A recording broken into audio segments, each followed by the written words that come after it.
Hello everyone, this is MR Nirab from MRN FX. তো আশা করি সবাই ভালো আছেন। সবাইকে বিজয় দিবসের শুভেচ্ছা। তো আপনাদের সবাইকে ধন্যবাদ জানাচ্ছি যারা আমাকে আমার জন্মদিনের শুভেচ্ছা জানিয়ে।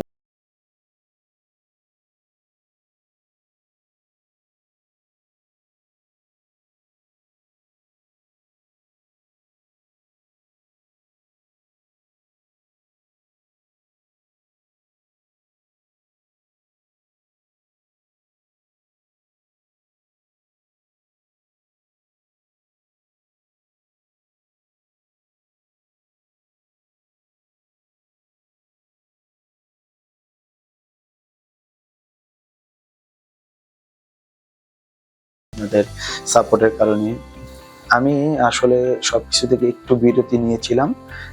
তাই আমার কাজ বলেন, তারপর আমার যে ট্রাভেল ভিডিও বলেন, সবকিছু থেকে একটু দূরে ছিলাম। আশা করি আমি খুব শীঘ্রই এটা নতুন করে চালু করতেছি বা নতুন করে আবার শুরু করছি। নতুন এই যাত্রায় আমি হয়তো কিছু জিনিস আবার নতুন করে রিক্যাপ করবো। সেটা হলো যে আমার যে ট্রাভেল ভিডিওটা ছিল সেটা আমি আবার নতুন করে শুরু করব। সেটা একটু